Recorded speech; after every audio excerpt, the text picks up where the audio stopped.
सभी भक्तजनों को जय माता दी। आज हम सुनेंगे दुर्गा सप्तशती की कथा अध्याय 2। तो चलिए शुरू करते हैं। कल मैंने आपको सुनाया दुर्गा सप्तशती की कथा अध्याय 1। तो चलिए आज हम अध्याय 2 शुरू करते हैं। महर्षि मेघा बोले, प्राचीन काल में देवता और असुरों में पूरे 100 वर्ष तक घोर युद्ध हुआ था और देवराज इंद्र देवताओं के नायक थे। इस युद्ध में देवताओं की सेना परास्त हो गई और इस प्रकार संपूर्ण देवताओं की जीत महिषासुर इंद्र बन बैठा। युद्ध के पश्चात हारे हुए देवतागण प्रजापति श्री ब्रह्मा जी को साथ लेकर उस स्थान पर पहुँचे जहाँ पर भगवान शंकर विराजमान थे। देवताओं ने अपनी हार का सारा वृतांत भगवान श्री विष्णु और शंकर जी को कह सुनाया। यह कहने लगे कि हे प्रभु, महिषासुर सूर्य, चंद्रमा, इंद्र, अग्नि, वायु, यम, वरुण तथा अन्य देवताओं के सभी अधिकार छीनकर सबका अधिष्ठान स्वयं बन बैठा है। सभी का मालिक स्वयं बन बैठा है। उसने समस्त देवताओं को स्वर्ग से निकाल दिया है। वह मनुष्य की तरह पृथ्वी पर इधर से उधर विचर रहे हैं। दैत्य की सारी करतूत हमने आपको सुना दी है और आपकी शरण में इसलिए आए हैं कि आप उनके वध का कोई उपाय सोचे। देवताओं की बातें सुनकर भगवान श्री विष्णु और शंकर जी को दैत्य पर बहुत ही ज़्यादा गुस्सा आया। उनकी भौहें तन गई और आंखें लाल लाल हो गई। गुस्से से भरे हुए भगवान विष्णु के मुख से एक भारी सा तेज निकला और उसी प्रकार का तेज भगवान शंकर, ब्रह्मा और इंद्र आदि दूसरे देवताओं के मुख से भी प्रकट हुआ। फिर वह सारा तेज मिलकर एक हो गया और तेज का पुंज वह ऐसे दिखता था जैसे कि ज्वालामय पर्वत हो। देवताओं ने देखा कि उस पर्वत की ज्वाला चारों ओर फैली हुई थी और देवताओं के शरीर से प्रकट हुए तेज को किसी अन्य तेज से तुलना नहीं की जा सकती थी।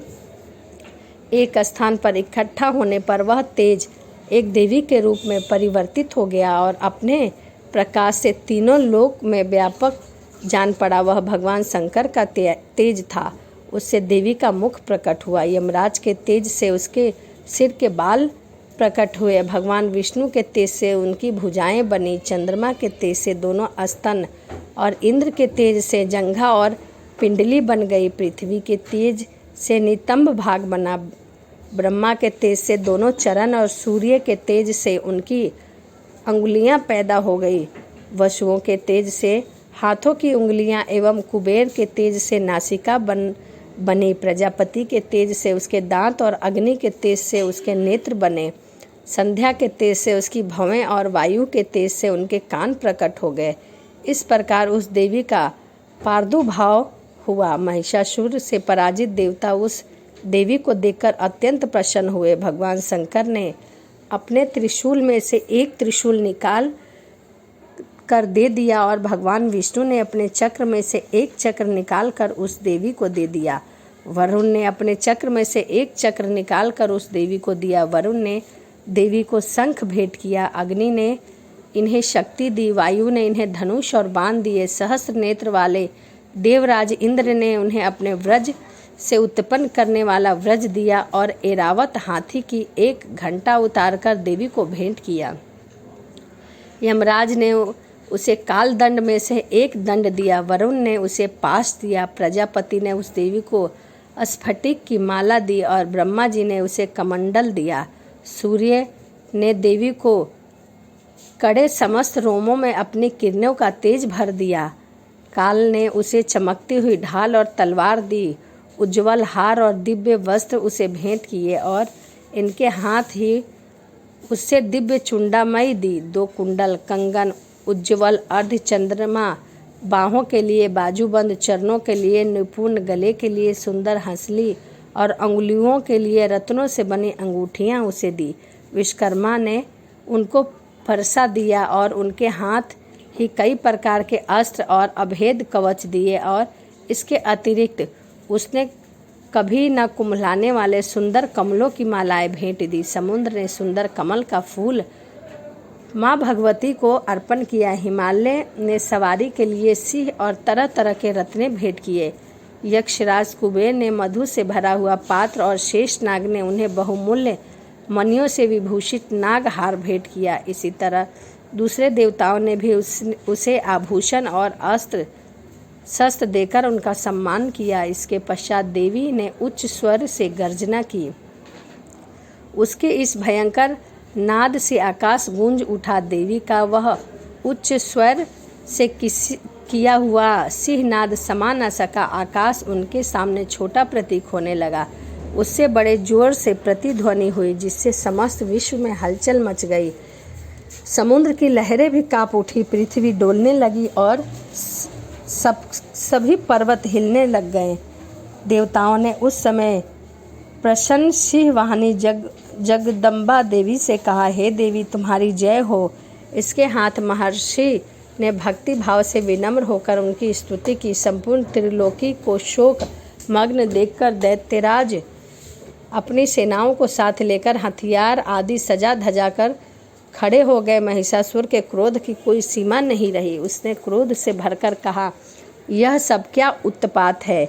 फिर वह अपनी सेना के साथ उस पर दौड़ा जिस ओर से भयंकर नाद का शब्द सुनाई दे रहा था, और वह आगे पहुंचा तो उसने देवी को देखा, जो कि अपनी प्रभा से तीनों लोकों को प्रभावित कर रही थी। उसके चरणों के भार से पृथ्वी दबी जा रही थी। माथे के मुकुट से आकाश में एक रेखा सी बन गई थी और उसके धनुष की टंकार से सब लोग क्षुब्ध हो रहे थे। देवी अपनी सहस्त्र भुजाओं को संपूर्ण दिशाओं में फैलाए खड़ी थी। इसके पश्चात उनका दैत्य के साथ युद्ध छिड़ गया और कई प्रकार के अस्त्र शस्त्र से सभी दिशाओं में युद्ध होने लगा। महिषासुर की सेना का सेनापति चिक्षुर नामक एक महान असुर था। वह आगे बढ़कर देवी के साथ युद्ध करने लगा और दूसरे दैत्यों की चतुर्गिनी सेना साथ लेकर चामर भी लड़ने लगा। 60,000 महारथी को साथ लेकर उदग्र नामक महादैत्य आकर युद्ध करने लगा और महाहनु नामक असुर 1 करोड़ रथियों को लेकर, असीलोमा नामक असुर 5 करोड़ सैनिकों को लेकर युद्ध करने लगा। वाशकम नामक असुर 60 लाख असुरों के साथ युद्ध में डटा रहा।